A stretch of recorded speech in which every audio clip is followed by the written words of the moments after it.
민심 부금을 끌어서 반문재인 쪽으로 갔습니다. 근데 4월 3일 우리 선거 해봤지 않습니까? 마지막에는 우리가 남이가 식으로 해가지고 그래도 여기 찌구지기 해가지고 죽도록 투쟁했는데 곰 뭐 제주가 버리고 뭐 떡은 뭐가 먹듯이 그게 4월 3일 그렇게 표가 그렇게 나왔었어요. 물론 창원에서는 물이 두번 꺼지고 뭐 이런 데 이렇게 선거 뭐 사전선거제도 있고 언론도 도와주지 않나 이런 점도 있었지만 지금 당의 확장세가 광화문 광장에서는 올라갔는데 그래도 우리가 원하는 만큼은 안 올라간 게 사실이거든요. 그래서 이런 그 확장 문제와 더불어 이거 좀 제가 토론하기 위해서 아이들이 좀 꺼낸 겁니다. 윤 대표님 그 어떻게 보십니까? 좀 시간 좀 멀리 서시니까 좀 반응이 어떻게 되세요? 예. 어떻게 보세요? 어느 정도? 제가 하여튼 제일 멀리서 왔으니까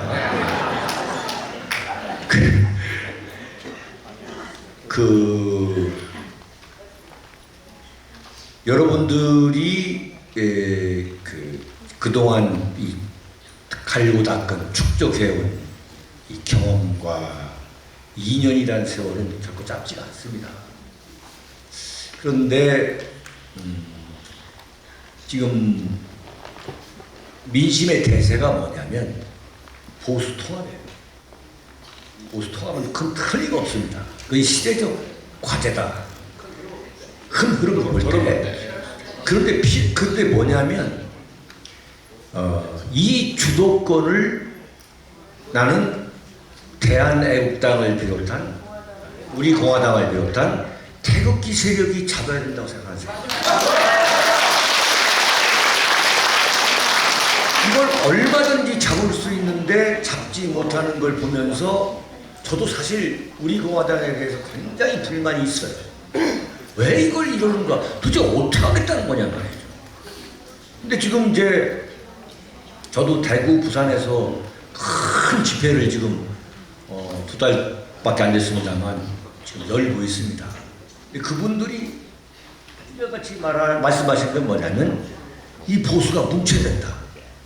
근데 보수가 뭉치면 틀림없는 거예요. 없는데 아까 그 김영삼 기자가 방법론을 말씀하셨는데 저도 방법론을 말씀드린다면은 지금 자유한국당에서 탄핵에 참여했던 주동했던 그 62명 플러스 홍준표 이걸 작살내는 역할을 해야 될 당이 바로 우리 공화당인데 무슨 수가 나는 이걸 무너뜨려야만 보수 대통합이 소위 말하는 정의로운 보수 대통합이 될 수 있다. 나는 이렇게 보거든요. 그게 나는 솔직한 얘기 말씀드릴까요? 나는 우리 공화당도 그걸 눈치 보는 것 같더라고요. 그래서 뭐 용서를 해줘야 된다, 뭐 해야 된다, 62명 중에서 뭐 몇 명만 뭐 해라 모르는데 그건 선별해서 할 게 아니에요. 그건 정말 지금이니까 우리가 좀 웃으면서 얘기하지 2년 전에 우리 공화당 대한애국당이 창당할 때의 그 긴장도를 한번 생각해 보세요. 길바닥에서 통곡하고 말이 엄동설 안에 했던 걸 생각하면은 62명을 지금 뭐 용서한다? 이건 상상할 수 없는 거 진짜. 정치가는 탄핵의 법으로 제재가 아니고 이게 정치적 심판을 통해서 국민의 심판으로 정리가 되는 거 아닙니까? 그런데 예를 들어서 법으로 감옥으로 유치장을 벌 수 있는 거 아닙니까? 아니 그 여론을 만들어야 여론을 그러니까 여론을 만드는데 얼마 전에도 대한민국당이 광화문에서 천막 세우기 성공하니까 국민들이 주목을 하잖아요. 나는 구체적인 방법들로 제시할 수 있는 건 뭐냐면 내가 이런 것까지 다 얘기하면 안 되는 사실은 대한민국 언론을 잡을 정치 세력이 나는 우리 공화당이라고 보는 거예요. 이건 단순히 기울어진 정도가 아니라 완전히 그냥 무너져 버렸어요. 그냥. 지금 조국에 대해서도 이렇게 하는 것도 이건 순전히 상술이지 정말 문재인 정권이 무너져라고 윤창중이 조질 때처럼 조지면 이거 그냥 무너지는 거야. 맞아. 사실 우리는 알잖아요. 근데 나는 우리 공화당도 보면은 야 이거 언젠가는 기성 언론들이 좀 써주겠지. 천만의 말씀이에요. 당장 내일부터라도 우리 공화당의 당 대표 되시는 분들이 대한민국 기성 언론과의 전면 전쟁이 들어가세요.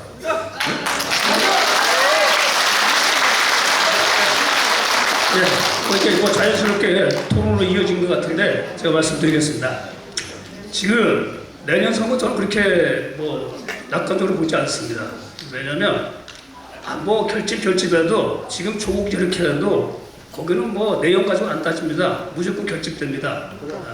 그러니까 이거 지금 조국하고 문재인 정부 무너지는 거하고 선거 결과는 별개로 갈 가능성이 벌써 대한민국 구조화되어 있는 그런 형국입니다. 그런 형국이라는 것을 염두에 두고, 그리고 제가 아까 발제 중에도 얘기를 했는데 탄핵에 책임있는 사람들 플러스 제가 10년 보수 정권의 실정에 대한 책임도 물었습니다. 그 현실 정치적으로 얘기하면 저는 친박에서 주도적인 역할을 하는 사람들이 어떻게든 간에 내년 20대 총선에서 책임을 져야만이 그야말로 국민들이 제대로 표를 몰아주지 어설프게 말해본다 우리 합쳐가지고 해가지고 다 줄 것 같죠? 벌써 대한민국 그 단계를 넘어섰습니다. 구조적으로 보수가 소수입니다. 자유 세력이 아무리 합쳐도 똘똘 합쳐도 세월이 바뀌었고 생각이 바뀌었고 세대가 바뀌었고 저는 그래서 저는 사실 내년 총선 그렇게 저는 별 희망 안 갖습니다. 근데 또 어설프게 해가지고 아까 제가 말씀드렸잖아요. 수가 부족해가지고 또 하나 국민들이 처절하게 이제 깨달아냅니다. 지금 이렇게 돼가지고 조국이 이렇게 하는데도 옹호하고 또 제가 학교에 있으니까 이 지식인들 교수들 말입니다. 또 고등학교 선생님들 법관들 우리 법관들 보니까 대부분 판결 저는 이렇게 해석했어요. 이 양반들도 하여간에 책임면 펴려고 돌려보냈구나. 그거 보니까 헌법재판관 8명은 완전히 그랬는데 그래도 대법관은 조금 법정신과 양심 있는 것 같아요. 3명은 그래도 반대기를 냈더라고요. 그래서 내용이 중요한 것이지 제가 다시 숫자 가지고 해봤자 과거의 실패 반복합니다. 그렇게 해가지고 설사 이겼더라도 똑같이 대응된다. 이거 도려내지 않으면은, 그리고 아까 제가 말씀드렸잖아요. 저 운동권 세력들, 저 사람들은 소수일 때 무섭습니다. 소수일 때 더 무서워요. 그리고 아직 대통령은 문재인이에요. 해간에 그런데 갈지 탄핵당할지 그건 앞으로 지켜봐야지만 다음에 만약에 현행 헌정 질서가 제대로 간다면 또 대통령 선거가 있을 줄은 모르겠지만은 이런 부분을 우리가 염두에 두고 좀 냉정하게 생각했으면 합니다. 네, 알겠습니다. 저는 이제 우리 공화당의 상당히 미래를 낙관적으로 보고 있는데 세 가지만 말씀드리면, 첫째는 내일 당장 투표하면 우리 공화당이 정당 지지율이 얼마나 높겠는가. 저는 정의당보다 많이 두 자릿수 충분히 논다 봅니다. 왜냐하면 지금 여론조사는 1, 2%로 잡히지만 우리나라의 보수는 진보보다 약간은 많아요. 51대 49는 되는데 한국당의 지지율이 지금 20%대에 머물고 있잖아요. 그럼 이게 대답하지 않는 보수는 어디 있냐면, 따라서 저는 정의당보다는 이게 확실히 많고, 지금 이게 여론조사가 초기고 안 잡히다 보니 그렇지 내일 투표되기 저는 두 자리가 된다 보기 때문에 첫째 긍정적으로 보는 이유고, 그 다음에 두 번째는 바로 이제 자유한국당의 방향입니다. 한국당은 김무성이나 유승민과 손잡고 중도로 갑니다. 그렇다면 탄핵에 무효를 외치는 이런 정통 보수는 결국 지지할 수가 없잖아요. 유승민하고 김무성을 갈 수가 없잖아요. 따라서 자유한국당이 잘못된 길로 가기 때문에 정통 보수가 우리 공화당을 집권하면 상당히 세가 불어날 걸로, 이게 두 번째 이유고요. 그 다음에 세 번째는 바로 박 대통령의 저는 한 번의 메시지나 정치적인 승부수는 있다. 박 대통령이 정치에서 가장 감각이 뛰어난 이런 분입니다. 결코 그대로 총선 좌파 집권을 그대로 용납하지는 않을 거란 말이에요. 따라서 박 대통령이 메시지가 나왔을 때는 걷잡을 써줄 정도로 그쪽이 집결한다. 저는 상당히 긍정적으로 보고, 항상 제가 강조하듯이 미국의 아이젠하워 대통령도 그랬는데 개가 싸울 때 중요한 게 덩치가 아니에요. 덩치 큰 개가 이기는 게 아니고 싸우겠다는 후지가, 투지가 있는 개가 이기거든요. 근데 제가 집회를 저는 다 가봐요. 한국대기 집회 가보면 숫자 몇 개 체크하고 몇 명 왔냐 지구당에 바로 이게 갑니다. 근데 이 서울역에서는 제가 이 다리가 뻗 끝까지 못 갈 정도로 정말 이게 열기와 투지가 있습니다. 덩치가 중요한 게 아니란 말이에요. 싸움이 투지가 있어요.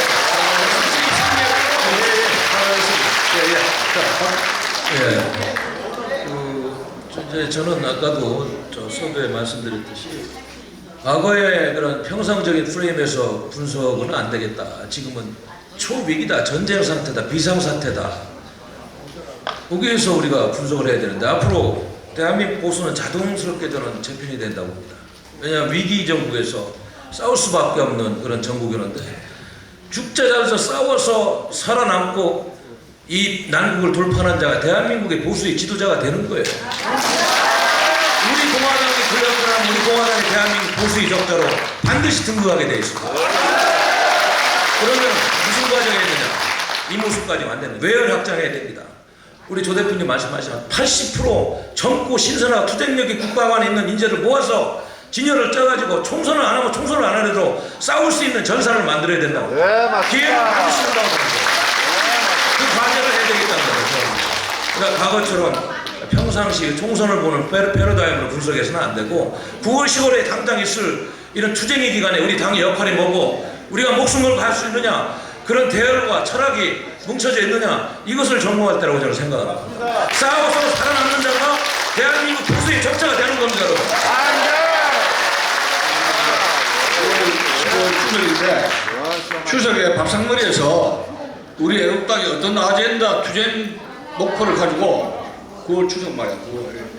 그거를 우리 공화당이 추석 밥상머리에서 모였을 때 우리 공화당에 대한 평가가 어떤 식으로 이게 이야기되느냐. 우리가 또 아젠다라든가 그걸 만들어야 되겠죠. 투쟁력을 한 단계 더 높이고 더 이 외연을 확보하는 중단 좀 가져가 있습니다.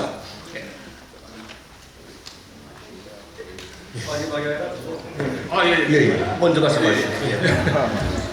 네, 뭐 말씀하시는 것들은 다 거의 다 비슷한 것 같아요. 이제 뭐 어떻게 할 거냐 하는 걸 이제 조금 더 연구를 해봐야 되는데요. 어쨌든 지금 상황에서 할 수 있는 거는 우리 공화당이 가지고 있는 이 힘을 뭐 우리가 생각하면은 소수라고 볼 수밖에 없는 이 힘을 어떻게 하면 효율적으로 쓰느냐 하는 그 방법론의 차이지 생각들은 다 똑같으신 것 같고요. 저는 이왕 할 거 저 자유한국당을 탈취해서 우리 공화당으로 만들자라는 제 의견을 말씀을 드린 거고요. 정치판이라는 거는 개똥이나 곰팡이도 약으로 쓸 수 있는 곳이 정치판이에요. 그래서 개똥이나 곰팡이들을 자꾸 이렇게 경원시하고 내쫓으려고 하지 말고 개과천선시켜서 우리 편으로 만드는 방법이 오히려 더 현명한 거 아니냐. 저는 이 말씀을 드리고 싶습니다.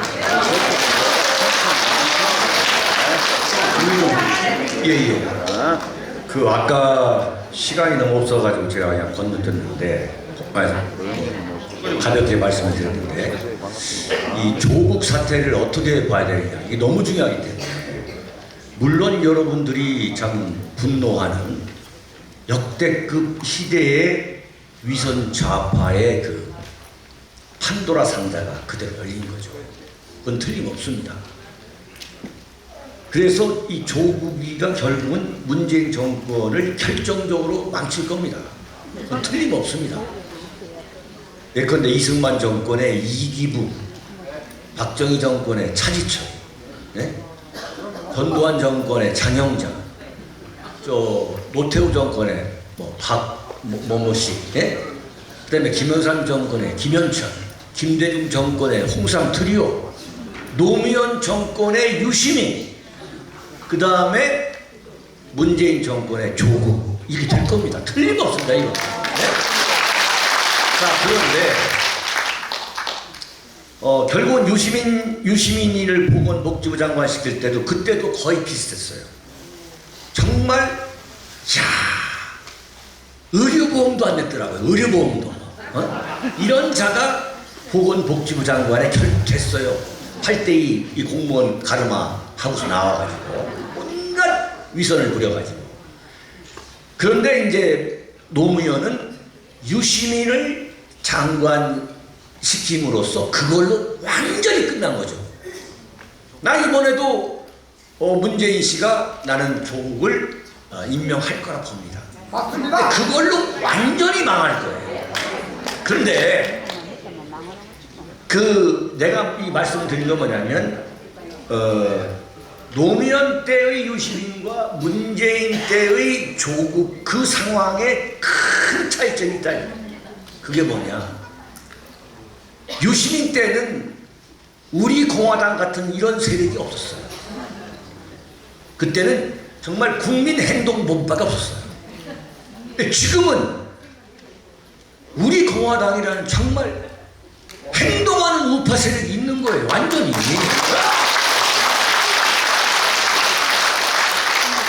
이걸 막아야 된다. 이거 못 막으면 정말 나는 안 되나 보는 거예요. 그동안 이 길러온 그 역량을 이번에 조국 퇴진을 위해서 완전히 쏟아부으면 나는 문재인 정권 무너지고 박근혜 정권 나는 나올 수 있다. 이렇게 봅니다. 시간이 지금 8시 반 다 갔거든요. 그래서 질문을 지금 시간 많이 갔는데 시간을 좀 생각을 하고 우리 두 동료 대표님 짧게 코멘트를 좀 해주시는 것으로 하겠습니다. 뭐 두 분 중에 한 분만 하셔도 좋고요. 예. 우리 형 대표님 먼저 연장자시니까 여기 마무리 좀 발언 좀 해주십시오. 제가 이 강의를 들으면서 역시 우리 공화당은 다르다 그런 생각이 들었는데 한국당에서 이런 거 하면 그냥 시작하고 다 갑니다. 그래서 아무도 안 들어요.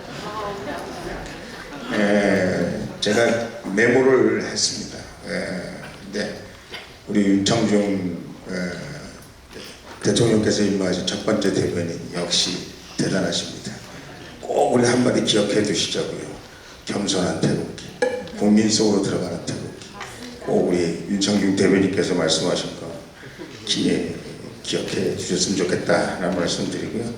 우리 서 변호사님께서 말씀하신 행동하는 지식인, 지나치게 행동한 지식인이 되자.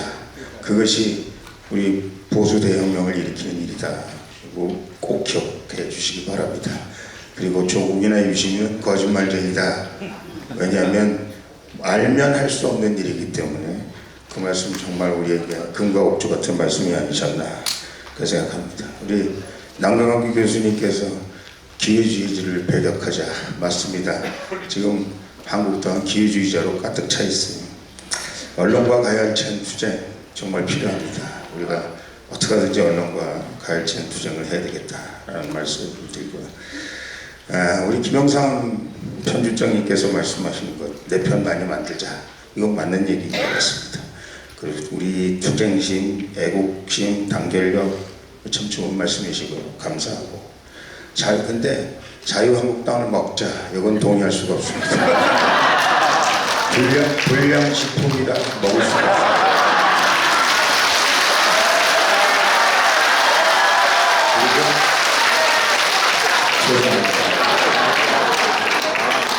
고쳤을 만한 놈이 별로 없어요. 그래서 저는 이렇게 생각합니다. 끝까지 우리가 가열찬 투쟁을 해야 돼. 그래서 국민들이 저놈들이 하는 게 뭐가 잘못된 것이다. 저도 제 친정인데 웬만하면 거기다 뭐라고 그러고 싶지 않아요. 그리고 정말 거기 괜찮은 사람들이 있긴 있습니다. 대부분 기회주의자예요. 제가 그 사람들한테 뭐 수만 가지 얘기를 밤마다 제가 한 사람씩 컨설팅 하잖아요. 이놈아 지금이라도 정신 차려라. 근데 그냥 55분 잘 듣다가 5분 후에 잠깐 뭐 생각을 해봐야 된다는 아직 아버님 제사가 안 끝났다는 그래서 제가 보기에는 우리가 한국당 들어가서 그놈들 다 쓸어내고 그놈들 교화시키고 하려면 시간이 너무 없습니다. 너무 힘들어요. 그래서 지금은 우리가 가열찬 투쟁을 바깥에서 해야 될 때다.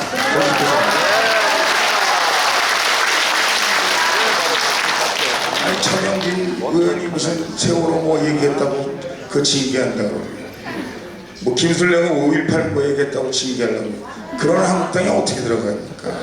말이 안 되는 거고요. 제가 맨날 저 왕따 시켰잖아요.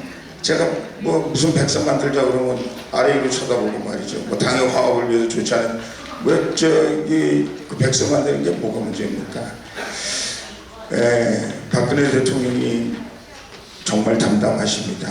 어제 그 판결 말씀을 들으시고도 이미 다 우리가 알고 있었던 일이고 대통령께서 담담하게 그리고 저놈들이 그럴 줄 알았다 라고 여러분들 기죽지 마시라고 그리고 여러분들 대통령 너무 걱정하지 마시라고 이미 다 알고 있었던 일이고 또 이것이 여러분들에 의해서 무효화된다고 확실히 믿고 있습니다 하는 말씀을 제가 전해드리고요.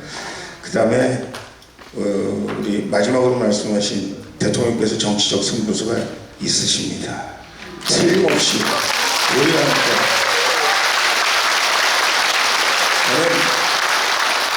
박근혜 대통령님께서 아버님 박정희 대통령님 반열에 사실 올라가 있지 못했어요.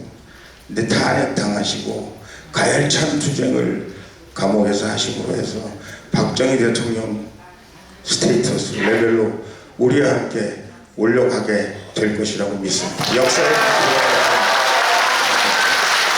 감사합니다. 네, 좀 간단하게.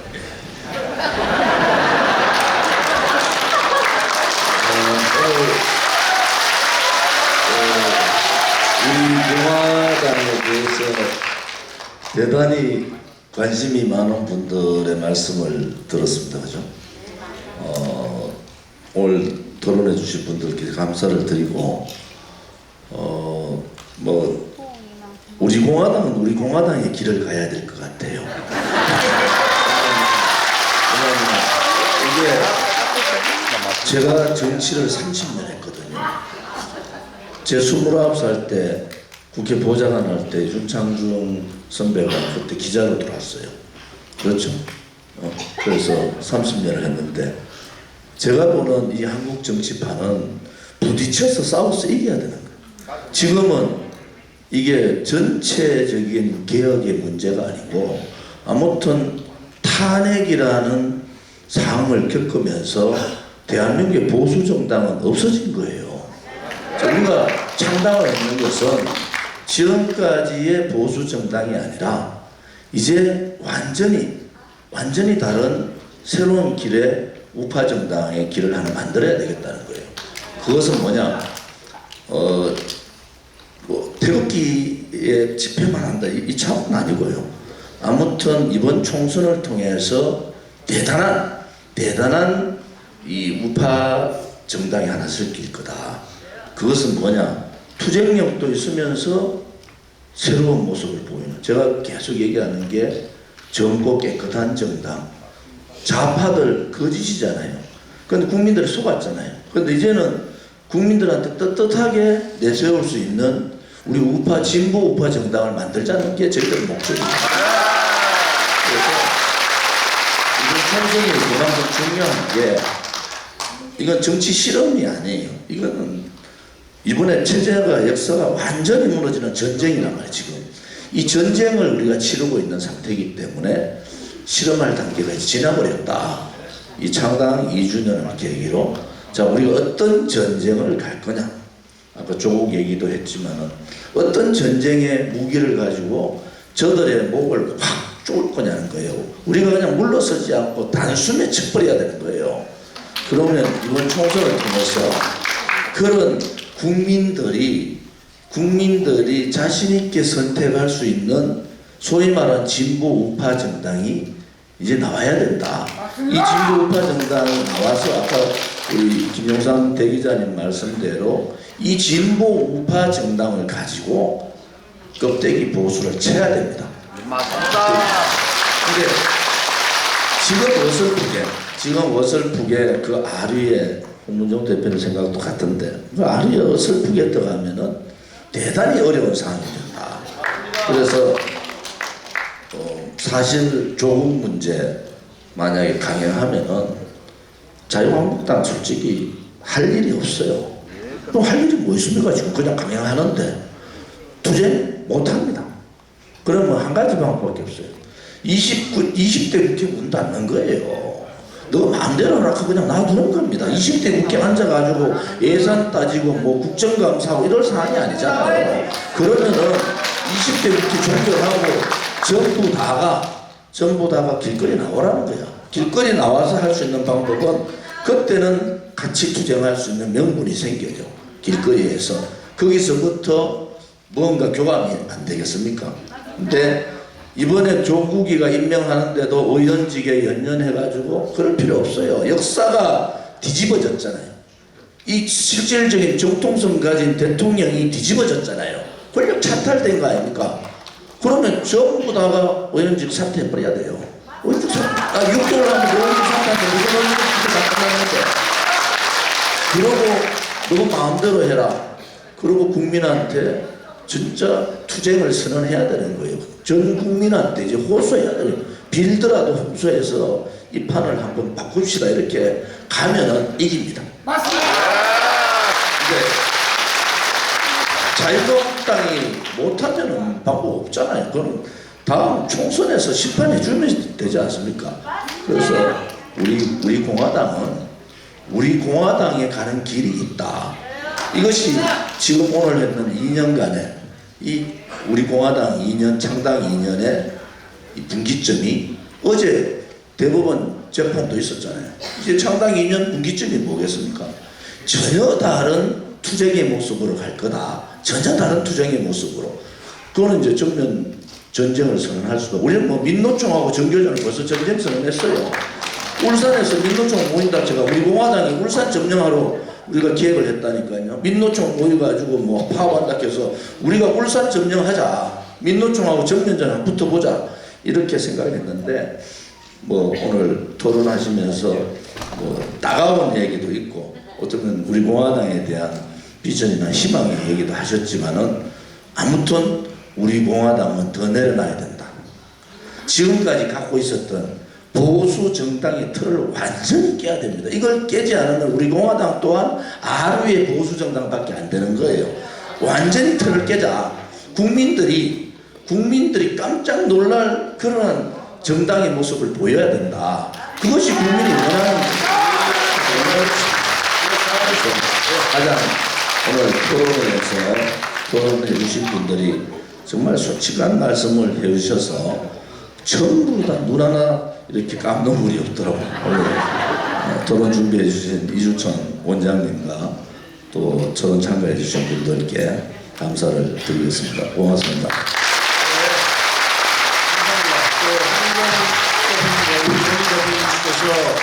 마무리 정리를 좀 하셔가지고 제가 더 이상 할 말은 없습니다. 이제 이상으로 마치겠습니다. 감사합니다.